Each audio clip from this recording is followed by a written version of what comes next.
बिस्मिल्लाहिर्रहमानिर्रहीम। अस्सलाम वालेकुम नाज़रीन, आप यूट्यूब चैनल देख रहे हैं। मैं इमरान खान हूँ। ये बहुत इंपॉर्टेंट वीलॉग है, लेकिन सबसे पहले एक बारीक वारदात डाली जा रही है पाकिस्तान के मीडिया पे। ये बारीक वारदात मैं आपके सामने रखता हूँ। ये पहली दफ़ा नहीं हो रहा, ये पहले भी होता रहा, ये बार बार करते रहें और यही हथकंडा अब इमरान खान के ख़िलाफ़ भी इस्तेमाल कर रहे हैं। आप पाकिस्तान के इलेक्ट्रॉनिक मीडिया पर जाएँ, हमारे वो तमाम सहाफ़ी दोस्त जो एस्टेब्लिशमेंट के इस वक्त ज़्यादा करीब हैं, ये कोई बुरी बात नहीं है, आपके ताल्लुकात होते हैं, ये कोई बुरी बात नहीं है, आप ख़बरें लेने के लिए ताल्लुकात बनाते भी हैं, लेकिन एजेंडे टो करने के लिए या धमकियां लगाने के लिए ये हम पहली दफ़ा देख रहे हैं। यानी ख़बरें तो सब लेते थे, हम भी लेते रहे हैं, अभी मिलेंगी, अभी भी लेंगे, हमारा काम ही है। लेकिन ये नहीं हो सकता कि आप किसी इदारे की या एस्टेब्लिशमेंट की ईमा के ऊपर दूसरे इदारों को आप धमकियाँ लगाएँ, आप जो है वो लोगों को डराएँ धमकाएँ, आप जो है वो एक अजीब किस्म के एजेंडा टो करना शुरू कर दें। ये बहुत बहुत अजीब है। अच्छा, अब हो क्या रहा है, बारीक वारदात मैं आपको बता रहा था, वो ये है कि सवाल ये पूछा जा रहा है बार बार कि इमरान खान या पाकिस्तान। यानी ये सवाल बिल्कुल ऐसे बोल्डली पूछा जा रहा है, बेशर्मी की तरह। ये सवाल पूछा जा रहा है जी पाकिस्तान का वकार चाहिए या इमरान खान चाहिए। ये पूछा जा रहा है जी पाकिस्तान का तशख्खुस या इमरान खान। अब ये सवाल बाकायदा फीड किया जाता है। जो लोग भी ये सवाल करते हैं, मुझे कहने में कोई आड़ नहीं है, ये बारीक वारदात है, ये सवाल फीड किया जाता है। ये क्या बात हुई कि पाकिस्तान चाहिए आपको या इमरान खान चाहिए आपको?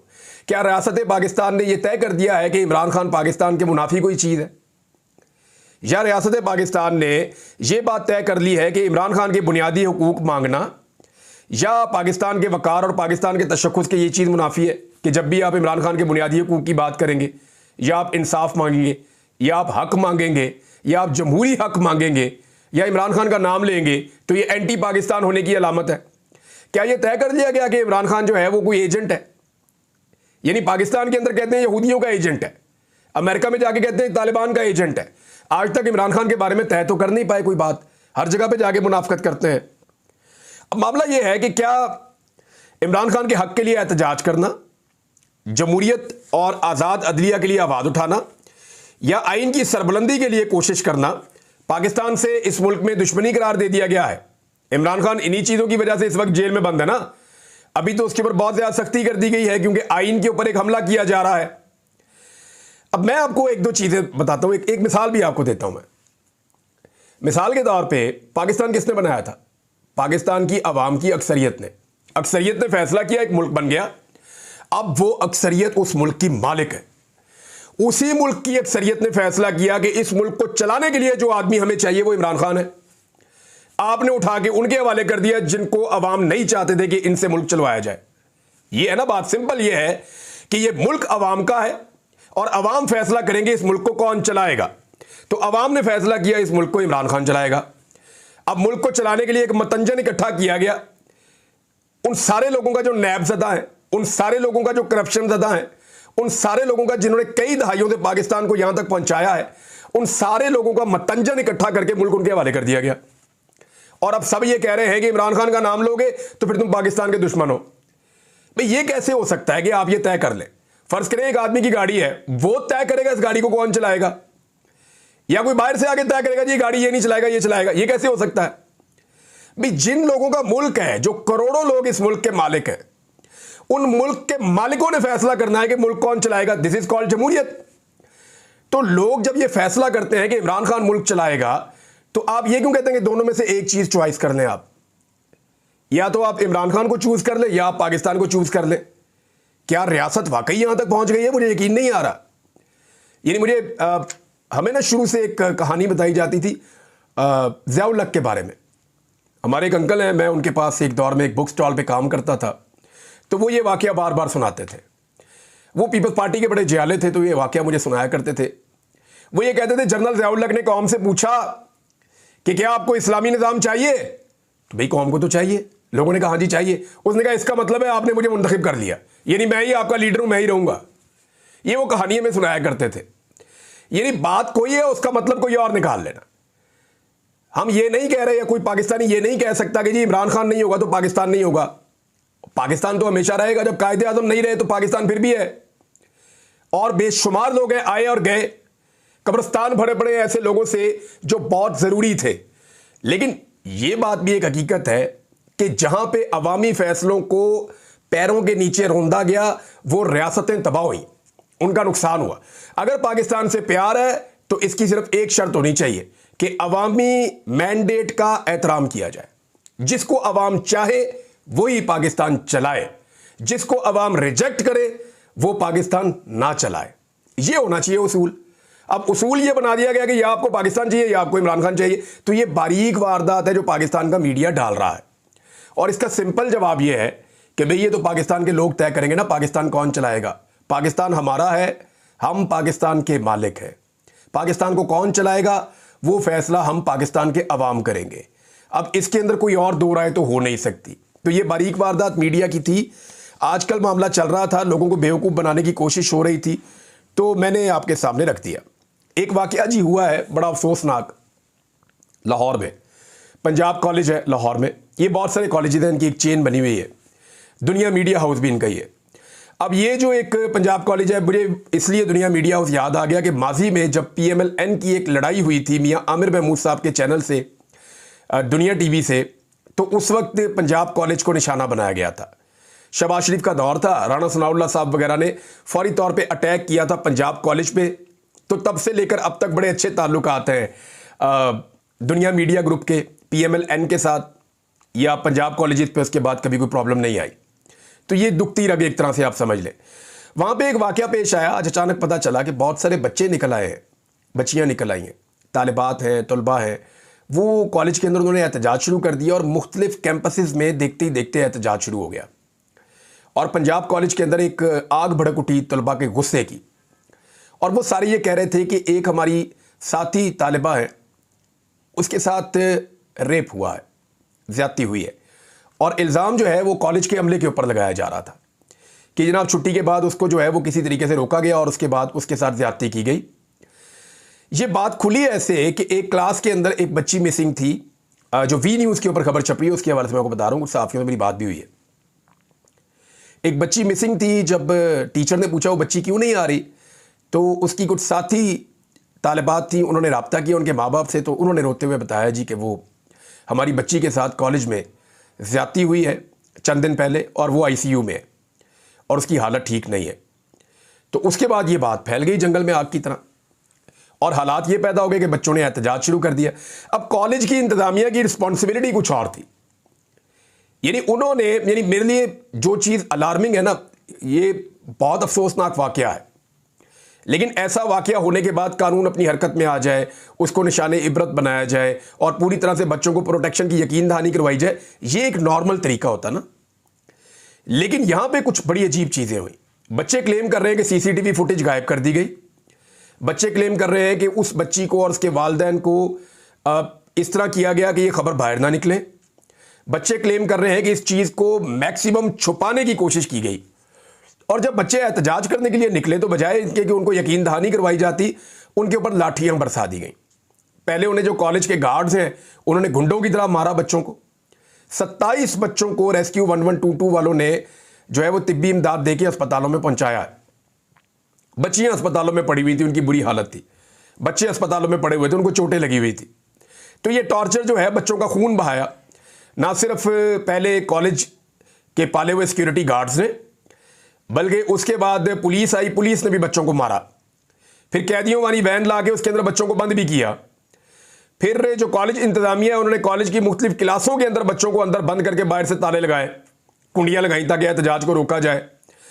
और फिर बच्चों के वालिदैन को और बच्चों को टेलीफोन करके जो उनके टीचर्स हैं वो धमकाते भी रहे। अब ये बड़ा अफसोसनाक रवैया है, यानी अपने कारोबार के लिए, अपने धंधे के लिए एक इतना अफसोसनाक वाकया हुआ है, बजाय इसके कि कॉलेज इंतजामिया और पंजाब हुकूमत ये सारे मिलकर खड़े होते बच्चों के साथ और बच्चों को कहते हैं हम आपके साथ खड़े हैं, ये सारे बच्चों को मारना शुरू हो गए, उन पर टॉर्चर शुरू कर दिया। यानी मुझे बाकी सारी बातें मैंने सुनी, एहतजाज कर रहे थे, वी वांट जस्टिस, बच्चे दीवारों पे लिख रहे थे, उनके अपने मुतालबात हैं। सूबाई वज़ीर तालीम का मुझे रवैया अच्छा लगा कि उन्होंने जाने के बाद कहा कि जी मेरे आने के बाद से अब तक किसी ने बच्चों को एक डंडा भी नहीं मारा और मैं किसी बच्चे को जो है वो दाखिला भी उसका कैंसिल नहीं होने दूंगा। किसी बच्चे को अगर कॉलेज से निकाला गया तो मैं उसकी जिम्मेदारी लेता हूं। तो ये सूबाई वज़ीर जो तालीम का, उसका रवैया अच्छा था। राणा साहब ने ठीक काम किया, वेल डन।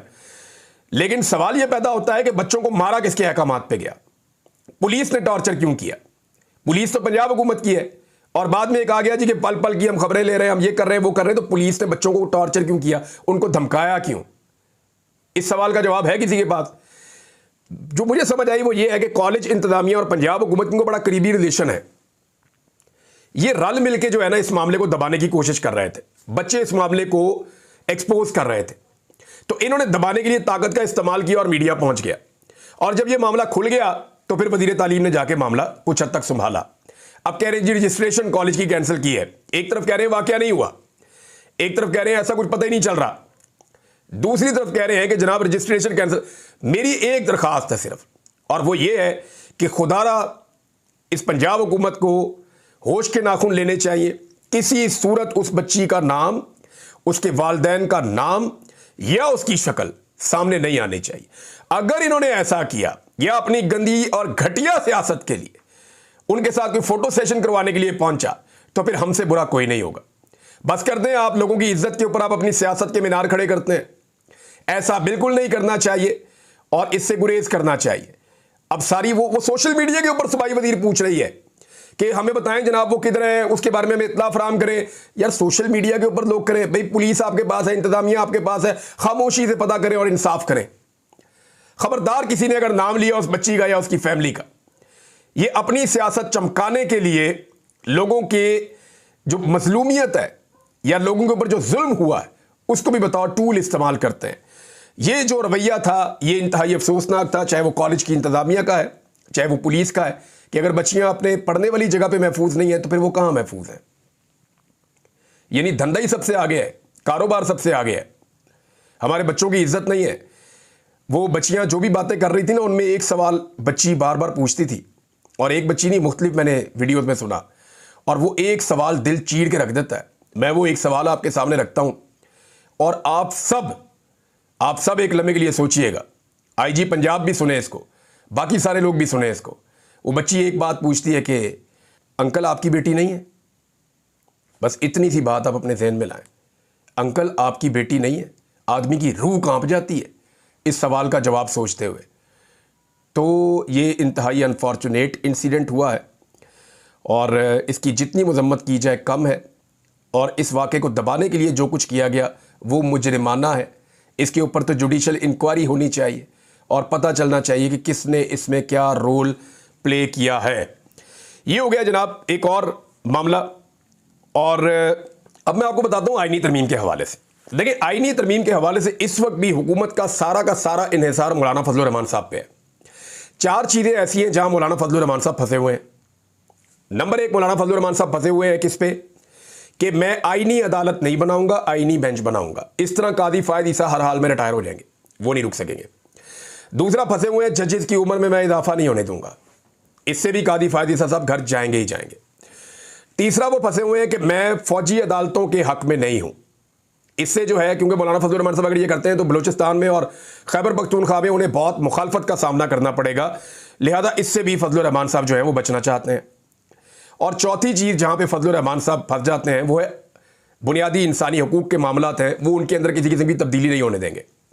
अगर ये 4 चीज़ें फजल रहमान साहब रोकते हैं तो उसके बाद जो आईनी तरमीम बचती है ना, उसको हुकूमत किसी काम की नहीं, उनके वो हुकूमत या हुकूमत के सहूलतकारों के किसी काम की नहीं है वो आईनी तरमीम जो इसके बाद बचती है। तो फजल रहमान साहब को अगर मना भी लिया जाए, अगर इन नुक्तों पे फजल रहमान साहब खड़े रहें तो कोई फ़ायदा नहीं है, कुछ नहीं बचता। फिर वकला की एक तहरीक शुरू हो जाएगी अगर मंसूर अली शाह की जगह किसी और को जो है वो चीफ जस्टिस बनाने की कोशिश की गई तो, क्योंकि फिर साबित हो जाएगा ना कि एक आदमी को रोकने के लिए एक तरमीम लाई जा रही है, आइन में तरमीम की जा रही है। दूसरी जानिब पाकिस्तान तहरीक इंसाफ ने बड़ा क्लियरली कह दिया कि वो एहतजाज करने आएंगे, और वो ये कह रहे हैं कि एहतजाज करने के लिए वो पहुंचेंगे इस्लामाबाद, डी चौक आएंगे। इस्लामाबाद की तंजीमें जो हैं वो एक्टिवेट हो गई हैं, पुलिस को कह दिया गया कि रोका जाए। लेकिन मुझे हैरत ये हो रही है कि अभी तक हुकूमत ने, जब मैं वीडियो रिकॉर्ड कर रहा हूँ लगभग 7 बज रहे हैं शाम के, अभी तक हुकूमत ने जो है वो मुलाकात ही नहीं करवाई इमरान खान से। ऐसा क्या है जिसको हुकूमत छुपाना चाहती है 18 तारीख तक? कभी सोचा आपने? ऐसा क्या है जिसे हुकूमत हर हाल में छुपाना चाहती है 18 तारीख तक? कुछ तो है जिसकी पर्दादारी है, कुछ तो है जिसकी वजह से ये इमरान खान के साथ पार्टी के लोगों को मिलने नहीं दे रहे। हालांकि ये एक बहुत छोटी सी बात है, नहायत छोटी सी बात है कि इमरान खान साहब की आप मुलाकात करवा दें उनके पार्टी के लोगों से और बात खत्म। एहतजाज इस्लामाबाद आएगा ही नहीं, अपने घर से ही लोग नहीं निकलेंगे। अब ये लोगों को इंस्टिगेट कर रहे हैं कि निकलो, आओ, एहतजाज करो। तो क्या कोई नया 9 मई तरह का एक प्लान कर रही है हुकूमत? कोई ऐसी चीज सोच रही है हुकूमत? तो इस बारे में अभी कुछ कहा नहीं जा सकता, लेकिन तहरीक इंसाफ ने कहा जी हम आ रहे हैं फिर एहतजाज करने के लिए, हमारे पास दूसरा रास्ता कोई नहीं है। और पब्लिक जब निकलेगी तो पब्लिक अपना रास्ता खुद बनाएगी। फिर पाकिस्तान के अंदर एक नया तमाशा लगाएगी ये हुकूमत। सिर्फ एक मुलाकात नहीं करवा रही। एक चीज मैं जाते जाते आपको और बताऊं कि बिलावल ने अनाउंस किया है कि हैदराबाद में 18 अक्टूबर को पीपल्स पार्टी एक जलसा करने जा रही। अब पीपल्स पार्टी पीटीआई की तरह तो नहीं है कि 24 घंटे में जलसा कर लेगी। उनके एमएनएस भी लगेंगे, एमपीएस भी लगेंगे, उनका पूरा निज़ाम काम करेगा, पूरी इंतज़ामिया काम करेगी, फिर जाके जलसा होगा। तो इसका मतलब है कि 18 तारीख तक शायद इम्कानात नहीं है आईनी तरमीम के। और अभी आप कुछ कह नहीं सकते, आई एम नॉट श्योर, लेकिन ये बता रहा है कि हुकूमत के पास नंबर पूरे नहीं हो रहे। और जहाँ तक एक सेनेटर, मैंने आपको बताया था कि कंप्रोमाइज़ उनको करवाया गया है बाहर से बुलाकर, तो मैं आपको फिर इतला दे दूँ कि वो सेनेटर भी इस वक्त महफूज हो चुकी हैं और वो नंबर भी हुकूमत के हाथ से निकल गया है। यानी हुकूमत के पास से एक नंबर बढ़ता है तो एक कम हो जाता है। अभी तक हुकूमत वहीं खड़ी है, सेनेट में उनके पास नंबर कम है, कौमी असम्बली में उनके पास बहुत सारे नंबर कम है। फजलुर रहमान साहब की मदद के साथ जो तरमीम होती है वो काम नहीं आती। तो इस वक्त ये यहां खड़े हुए हैं कि फजलुर रहमान साहब वाली तरमीम जो है वो हुकूमत के किसी काम की नहीं है। और अगर फजलुर रहमान साहब के बगैर तरमीम करने जाते हैं तो नंबर पूरे नहीं हो रहे। एक एक एमएनए तोड़ने के लिए जो है वो पूरी पूरी टीमें काम कर रही हैं, लेकिन एमएनए जो हैं वो चट्टान की तरह खड़े हैं, वो टूटने से इनकार कर रहे हैं। मैंने आपको कोई नाम बताए थे जो बंदे जिनके ऊपर सबसे ज़्यादा काम हो रहा है, वो शफकत अब्बास ऐवान साहब हैं, ख्वाजा शराज साहब हैं, इम्तियाज़ चौधरी साहब हैं, सादुल्लाह बलोच साहब हैं, मुबीन आरफ साहब हैं, रियाज फतेहाना साहब हैं, आदिल बज़ीर साहब हैं, इलियास चौधरी साहब हैं, ब्रिगेडियर घुम्मन हैं, जावेद इकबाल वड़ाइच साहब हैं, अली साई साहब हैं, साहबजादा महबूब सुल्तान हैं, साहबजादा अमीर सुल्तान हैं। ये वो लोग हैं और भी लोग हैं जिनके ऊपर दबा के काम हो रहा है, लेकिन बंदे नहीं टूट रहे, बंदे काबू नहीं आ रहे और बंदों के बगैर आईनी तरमीम हो नहीं सकती। और मज़े की बात यह है कि ये रिपोर्ट भी पहुंच गई है कि अगर बंदे उठा लिए गए और बंदों को कौमी असम्बली पहुंचा भी दिया गया तो बंदों ने वोट फिर भी नहीं डालना। ये पहले भी तय हो चुका था, ये दोबारा हो रहा है कि अगर बंदे कौमी असम्बली में पहुंच गए और पाकिस्तान तहरीक इंसाफ के लोग अपोजिशन की बेंचों पर बैठे हुए तो ये बंदे किसी सूरत वोट नहीं डालेंगे, बल्कि पाकिस्तान तहरीक इंसाफ के बंदों के पास आकर इमरान खान जिंदाबाद के नारे लगाएंगे। ये मैं आपको आज बता रहा हूं और ये तय हो गया था और दोबारा भी यही होगा, क्योंकि जबरदस्ती ये तरमीम करवाना अब मुमकिन नहीं रहा। फजलुर रहमान साहब को ही बनाना पड़ेगा। अब तक के लिए इतने, अपना ख्याल रखिएगा, अपने चैनल का भी। अल्लाह हाफ़िज़।